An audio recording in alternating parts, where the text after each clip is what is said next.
কেমন আছো তোমরা সবাই? নতুন একটি ব্লগে তোমাদের সবাইকে স্বাগত জানাই। আশা করছি তোমরা সবাই অনেক ভালো আছো। আলহামদুলিল্লাহ আমরাও অনেক ভালো আছি। তোমাদের সবার জন্য চলে এলাম আর একটা নতুন ব্লগ। আশা করছি বিয়ের সবগুলো ভিডিও তোমরা দেখে নিয়েছো। যদি না দেখে থাকো তাহলে অবশ্যই গিয়ে দেখে নিতে পারো যে আমাদের বিয়েতে কি কি রিচুয়ালস হয়।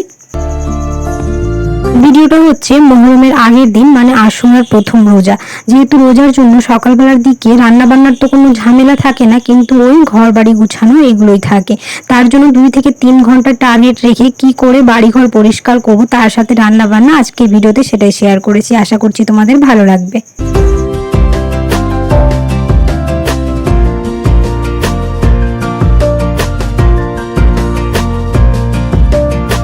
ভিডিওটা আস্তে আস্তে একটুখানি দেরি হয়ে গেল, কারণ বিয়ের ভিডিওগুলো দিচ্ছিলাম, তার জন্য আর এটা সেরকম ভাবে শেয়ার করতে পারিনি। তো যাই হোক, আশুরার প্রথম রোজার দিন কি কি করেছি সকাল থেকে সন্ধ্যে পর্যন্ত এই ভিডিওতে সমস্তটা একটু একটু করে দেখানোর চেষ্টা করেছি।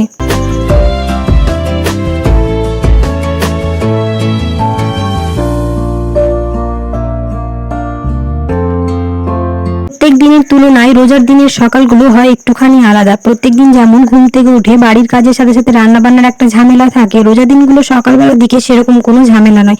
একদম রিল্যাক্সে থেকে সমস্ত কাজ করা যায়, কিন্তু অত টাইম ধরে তো আর করা যায় না। ওই 2 থেকে 3 ঘন্টার মধ্যে সমস্ত কাজ কমপ্লিট করতে হয়। তারপরে তো বাকি অন্য কাজ থাকে, তারপর জোরের পর থেকে শুরু হয়ে যায় রান্নাবান্নার জোগাড় জানতি।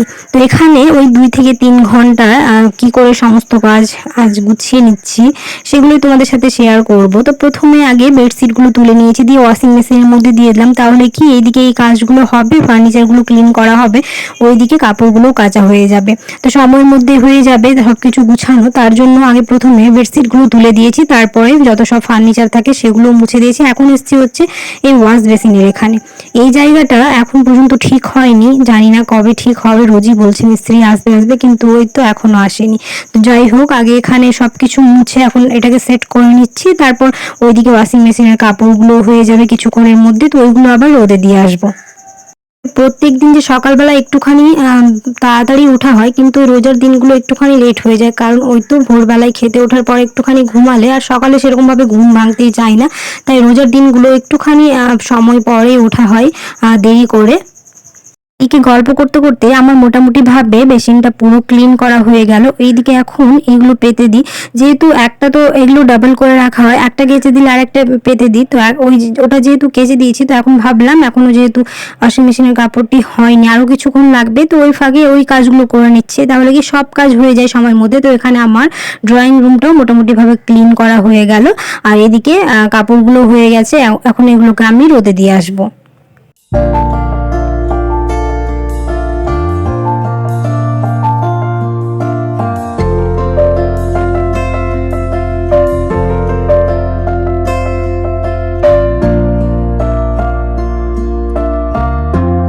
প্রত্যেকবার মহরমে এই আশুরের 2টা রোজা আমরা সবাই মিলে করি, তাই সকালবেলার দিকে রান্না বান্নার কোনো ঝামেলা থাকে না, যেহেতু আমরা সবাই রোজা থাকি। আর আশুরার প্রথম রোজার দিন একটুখানি কাজ বাজ বেশিই থাকে, রান্না বান্না করতে হয়, কিন্তু পরের দিন তো আর সেরকম ভাবে রান্না বান্না করতে হয় না, কারণ ওই তো ফাতেহা হয়, ওখান থেকে যা খিচুড়ি আসে ওই আমরা ওটাই খেয়ে নিই সন্ধ্যেবেলায় ইফতারের পরে। তার জন্য আর সেদিন রান্না বান্না থাকে না। তো আজকে রান্না বান্নার একটুখানি ঝামেলা আছে, তবে এখন নয়, ওই দুপুরবেলার দিকে।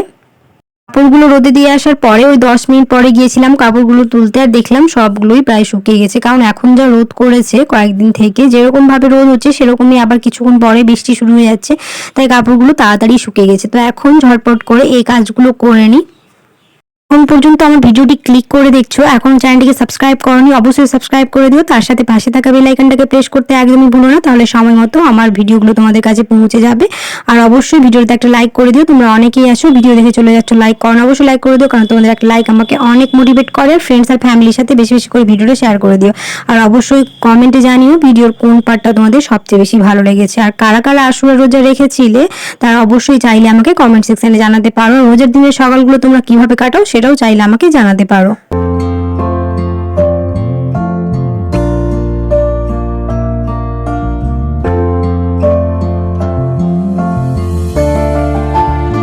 তো সকালবেলায় ঘুম থেকে উঠে কাজগুলো ওই 2 থেকে 3 ঘন্টার মধ্যে টার্গেট নিয়ে যদি করা যায় তাহলে দেখবে সময়ের মধ্যে সব কাজই হয়ে যায়। আগে থেকে একটুখানি যদি মিলিয়ে রাখা যায় যে এই কাজগুলো এই সময়ের মধ্যে করতে হবে, তাহলে কাজগুলো সবই সময়ের মধ্যে হয়ে যায়।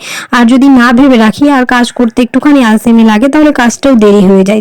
তাই যেহেতু আজ রান্নাবান্নার কোনো ঝামেলা ছিল না সকালবেলার দিকে, তাই একদম ফ্রিলি সব কিছু কাজ হয়ে গেল। ওইদিকে কাজ হতে হতে কাপড়গুলো সব শুকিয়ে গেছিল, আর তারপরে দেখতেই পাচ্ছ বৃষ্টি এসছে।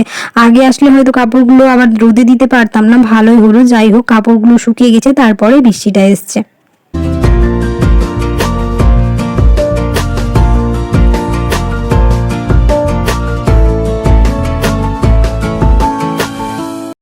যেহেতু সবাই মিলে আমরা রোজা রেখেছি, একটুখানি তো রোজার ইফতারির জন্য জোগাড়জান্তি করতেই হবে, কারণ এগুলো ফরজ রোজা না হলেও এমনি দিন এই দুটো রোজা তো রোজার মতোই মনে হয়। তার জন্য এখন ইফতারির সব প্রিপারেশন করতে লেগে যাব, কারণ তাড়াহুড়ো করতে হবে আবার। তাই ভেবেছি যে আগেই সবকিছু করে রেখে দেবো। তা যে কাবাব বানানো হবে, তো ওইদিকে এখন কাবাবেরই সব জোগাড়জান্তি চলছে, তবে সেরকম ভাবে আর ভিডিও করা হয়নি। তো এখানে কাবাবটা রেডি হয়ে গেছে, আমার মা এটাকে রেডি করে দিয়েছে, এখন এটাকে ভাজা হবে। আর একদিকে রান্না বান্নাও বসিয়ে দিয়েছে, কারণ একদিকে ইফতারি জোগাড়জান্তি করলে অন্যদিকে যদি রান্নাটা না বসানো হয় তাহলে আবার রান্না করতে দেরি হয়ে যায়। তার জন্য একদিকে রান্না বসিয়ে দিয়েছে আর একদিকে ইফতারির জোগাড়জান্তি চলছে। তবে আজ ইফতারিতে শুধু কাবাবটাই ভাজা হচ্ছে, বাকি সব এগুলো কিনে আনাই হবে। ওইদিকে আমি লস্যিটা বানিয়ে নিলাম, আর এখানে ডেজার্ট বানানো হয়েছে, ওই আম দিয়ে দুধ দিয়ে ব্রেড দিয়ে একটা ডেজার্ট বানানো হয়েছে, অসম্ভব মজাদার হয়।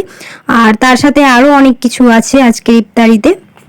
তো আজকে সেরকম ভাবে কিছু ভাজা পোড়া করতে ইচ্ছে হয়নি, তার জন্য বাজার থেকে সবকিছুই কিনে আনা হয়েছে, শুধু কাবাবটা ভাজা হয়েছে। আর ওইদিকে সব ডেজার্ট বানানো হয়েছিল, কফি দিয়ে সাবুদানা আর দুধ দিয়ে। এই ডেজার্টটাও অসম্ভব মজাদার হয়েছিল খেতে। এটাও বানানো হয়েছিল, ফ্রিজে রাখা হয়েছিল, যেহেতু আর কিছুক্ষণ সময় আছে তাই এটাকে এখন সার্ভ করে নিচ্ছি। ঠান্ডা ঠান্ডাই খেতে বেশি ভালো লাগে এই সমস্ত ডেজার্ট।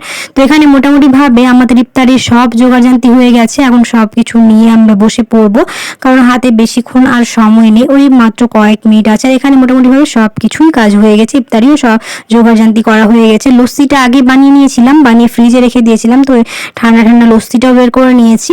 তো এখানে আছে হচ্ছে অনেক কিছু, ছিল হচ্ছে কাবাব, পেঁয়াজি, বেগুনি, একটুখানি শসা, তারপর লেবু, কলা, পাকা আম কাটা হয়েছিল। এখন তো আমের সিজন, একটা এখানে আম আর বানানো হয়েছিল। এখানে ছিল হচ্ছে কফির ওই ডেজার্টটা সাবুদানা দিয়ে, আর একটা হচ্ছে ওই ব্রেড আর ম্যাঙ্গো দিয়ে ডেজার্ট। আলহামদুলিল্লাহ সেদিন আমরা ইফতারিটা খুব ভালোভাবে করেছিলাম। আর কারা কারা রোজা রেখেছিল অবশ্যই আমাকে কমেন্টে জানিও। আজকে ভিডিওটা বেশি বড় করছি না, এখানে শেষ করে দিচ্ছি। আশা করছি তোমাদের ভালো লেগেছে। যদি ভালো লেগে থাকে তাহলে অবশ্যই একটা লাইক করে দিও, কমেন্ট জানাতে ভুলো না। দেখা হবে খুব শিগগিরই পরের নতুন ব্লগে। সবাই খুব ভালো থাকবে, সুস্থ থাকবে, সাবধানে থাকবে। আল্লাহ হাফেজ।